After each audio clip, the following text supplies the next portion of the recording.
Mato alto em rodovia coloca a vida de motoristas e passageiros em risco. E você vai ver também. Homem que assaltava moradores em paradas de ônibus de Lusiânia acaba apanhando da população. Começa a campanha de vacinação contra a gripe em todo o estado. Polícia Federal realiza a operação de combate à corrupção dentro da Agência Nacional de Transportes Terrestres. E agora, no Jornal Anhanguera, segunda edição.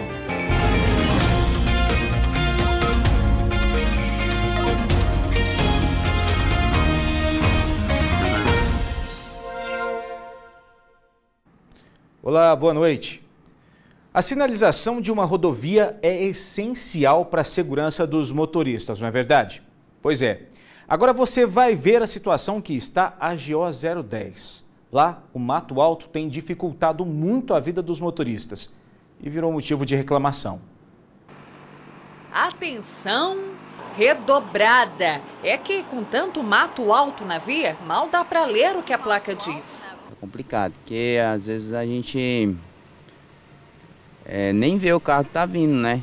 Principalmente nas curvas. Nós percorremos o trecho da GO 010, sentido Lusiânia a Vianópolis. E todas as placas da via estão assim, completamente escondidas, atrás do mato. Mal dá para ver a sinalização desta curva. A placa que indica o rio Corumbá, toda coberta. O seu Hamilton conhece muito bem a estrada. É que ele tem uma fazenda no trecho, mas fica preocupado com os motoristas que não conhecem a estrada. Para o motorista que não conhece a via, pode ficar um pouco perdido. Pode acontecer até um acidente, né? O seu Valdivino contou que a via está descuidada, não é de hoje. Quando você vê os carros nas curvas, você está em cima já. Tá ruim de passar aí, viu? 40, 60, 80 quilômetros de velocidade. Cada rodovia tem o seu limite permitido por lei. E se desrespeitar, leva multa. Só que com a situação deste trecho, o motorista que não conhece a via pode ultrapassar o limite permitido. Tem até uma placa ali, ó. Só que não dá para ler nada. Pior que a pista aqui não é duplicada, então pode ter acidente frontal, que é o mais perigoso que tem, além da multa. Mas multa você paga ali com dinheiro, né? Agora a vida... A vida não tem preço.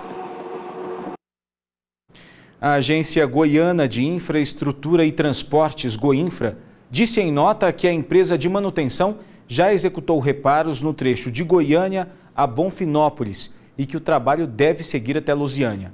A nota diz ainda que a empresa reforçará o monitoramento e a fiscalização para solucionar problemas como o mato alto. Um homem que estava assaltando passageiros nas paradas de ônibus às margens da BR-040 acabou apanhando de algumas vítimas. Segundo a polícia, Maílson Luiz Rodrigues Nascimento estava agindo na região do Jardim IP, aqui em Lusiânia. Ele usava uma arma de fabricação caseira, mas uma das vítimas acabou reagindo ali. Outras pessoas começaram a agredir o homem. Maílson e outra pessoa tiveram ferimentos leves e foram socorridos para a UPA.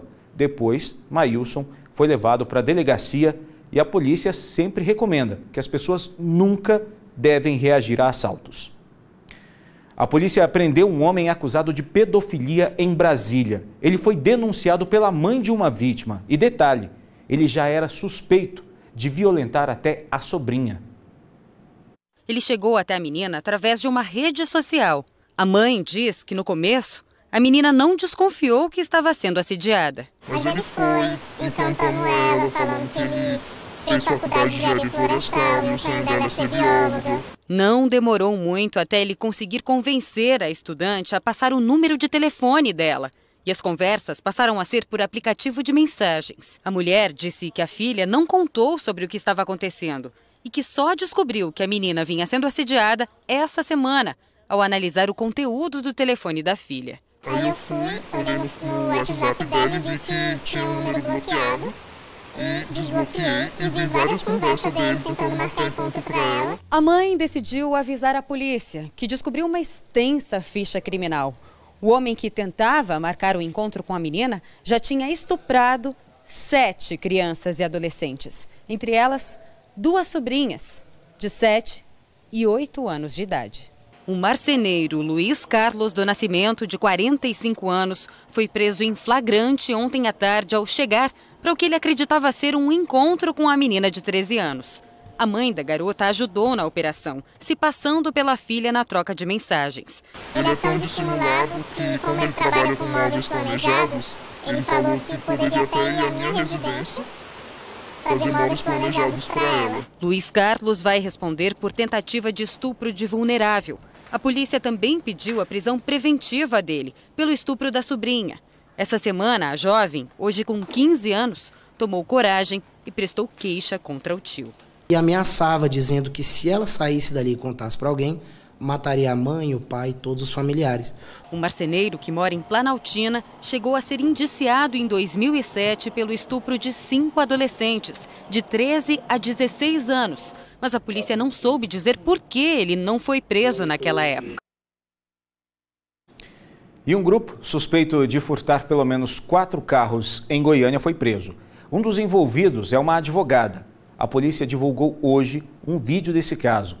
Este carro tinha acabado de ser roubado no setor Moraes e foi deixado pelos assaltantes no Jardim Guanabara. Segundo a polícia, o casal de assaltantes sai do carro e vai se encontrar com a advogada que espera lá perto. Este outro vídeo mostra quando o carro desta advogada passa pela rua, dando fuga ao casal. A estratégia do grupo era deixar o carro parado longe do local do furto por 1 ou 2 dias para despistar a polícia. Depois, eles voltavam para buscar o veículo furtado. A polícia não divulgou o nome da advogada nem do casal preso. Veja a seguir, moradores de um condomínio de Valparaíso estão com medo de ficar dentro de casa. Já já você vai saber por quê. Agora são 7h29, a gente volta já.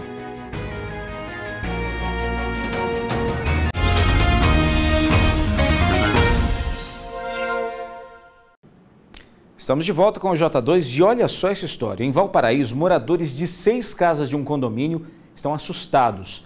É que os imóveis correm o risco de desabar. Rachaduras nas paredes, rodapés soltos, as trincas estão por todo lado. A laje está descolando da parede. Tatiane e Herculano compraram a casa da construtora KZA pelo programa Minha Casa Minha Vida em 2016. O valor total é de R$ 129 mil, com prestações mensais de R$ 491. Um ano depois, os problemas começaram. Conseguir com honestidade, com dignidade e comprar uma casa e ter um prazer que você realiza o seu sonho e deparar com uma situação dessa. Você tem uma casa, mas para pagar, mas para morar, você não tem uma casa. A casa foi interditada pela Defesa Civil. E o problema não é só do Herculano e da Tatiana, não. Pelo menos 6 casas desse lado do condomínio Monte Verde, em Valparaíso, estão cheias de rachaduras. Essa daqui também foi interditada pela Defesa Civil. A casa é do John e da Thaíse. Eles mostram os defeitos da casa. O piso está afundando. Olha como é que está o azulejo. Aqui foi passado gesso a pedido do engenheiro para poder fazer um teste, onde continuou trabalhando e o gesso rachou. Então é um sinal que o terreno continua em movimento. O relatório de um engenheiro particular diz que a intervenção feita pela construtora apenas maquiou o problema. Todo mês eles têm uma desculpa com o aluguel. Todo mês uma dor de cabeça, mensagens que não respondem, e-mail que não são respondidos. Encontramos mais um vizinho. As rachaduras estão no portão da casa. Tô com medo.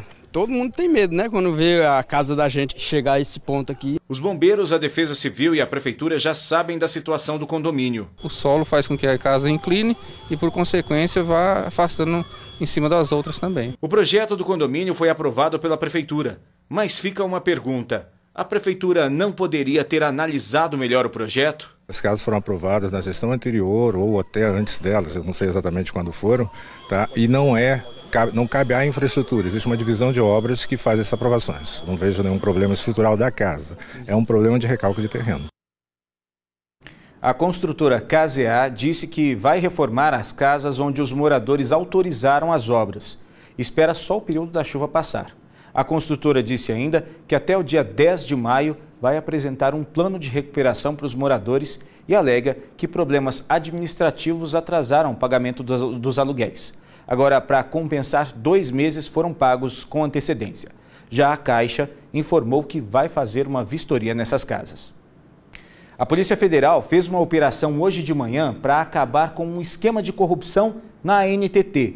Concessionárias que administram rodovias pagavam por laudos falsos para atestar a qualidade do asfalto, evitando que elas fossem multadas pela ANTT. Os agentes estiveram em sedes de concessionárias e na ANTT. Não houve prisão. A Justiça disse que um delator confessou que prestou serviços de monitoramento de rodovias e que, por exigência de concessionárias, emitiu relatórios de vistoria falsos. Isso era feito para que as empresas conseguissem financiamento com o BNDES. A decisão mostra também que a Consebra apresentou relatórios falsos ao banco para pedir empréstimos. Foram 3 investigações sobre o mesmo crime praticado por concessionárias de rodovias federais. Em um dos casos investigados, a concessionária conseguiu aumentar o preço da tarifa do pedágio com autorização da ANTT. Só que essa autorização foi concedida baseada em laudos falsos, que usavam orçamentos fictícios de empresas que não existiam, que diziam que o custo da manutenção da rodovia tinha aumentado.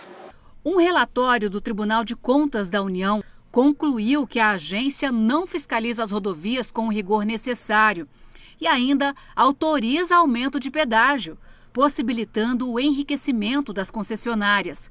Concluiu ainda que existe um esquema de corrupção na análise de relatórios que, consequentemente, geram um aumento da tarifa de pedágio. A ANTT disse que toma decisões baseadas em estudos técnicos e dentro da lei. Disse também que está à disposição para esclarecimentos.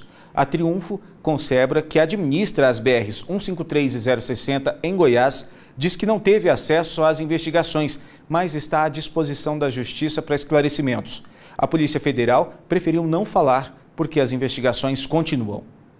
Em instantes, os detalhes da campanha de vacinação contra a gripe em todo o estado. E uma funcionária da Saniago cai de barco no rio Meia Ponte. Agora, 7h36, a gente volta já.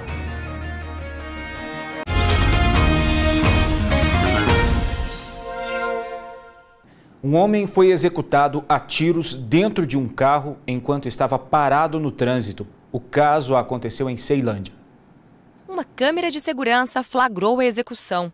Eram 9h35 da noite de terça, quando o carro onde estava Tiago Alves de Souza para em um sinal vermelho. Um outro carro aparece e sobe no canteiro. Um homem desce com uma arma e atira várias vezes no banco do passageiro, onde estava Tiago. O motorista do carro de trás tenta dar ré. A mulher que estava no banco do motorista sai correndo. E em 10 segundos, o atirador volta para o carro no canteiro. Este outro vídeo mostra ambulâncias e carros da polícia pouco depois na cena do crime.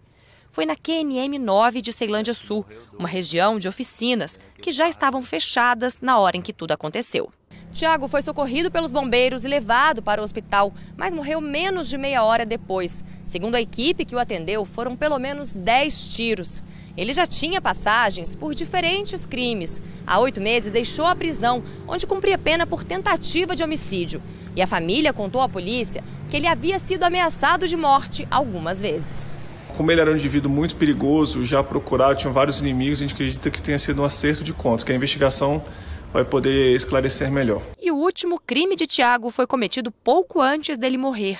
A companheira dele e uma amiga que estavam no carro confessaram que os 3 tinham acabado de furtar produtos em um supermercado na QNM 11 de Ceilândia. As sacolas foram encontradas pela polícia dentro do carro. Cenas fortes. E começou a campanha de vacinação contra a gripe em todo o estado. A gente vai falar ao vivo com o repórter Fábio Melo. Fábio, uma boa noite para você. Como é que vai funcionar essa campanha aqui em Lusiânia?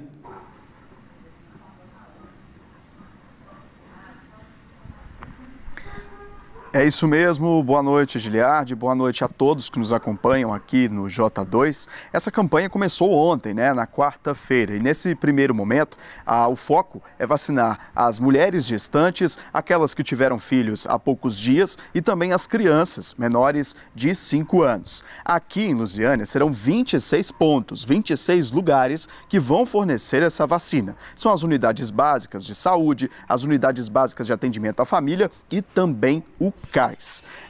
Aqui em todo o estado, segundo a Secretaria de Estado de Saúde, a meta é que até 90% das pessoas que fazem parte desses grupos prioritários sejam vacinados até o fim da campanha. Já a Secretaria de Saúde aqui de Lusiânia não informou quantas doses da vacina, essa vacina que a gente está vendo aí agora, foram fornecidas para o município. Mas pelo menos 44 mil pessoas deverão ser imunizadas contra os mais diversos tipos da gripe aqui na cidade. Além de tudo isso, no dia 4 de maio, nós teremos ainda o dia D de vacinação, que vai contar ainda com mais 2 escolas para vacinação. Eu volto com você.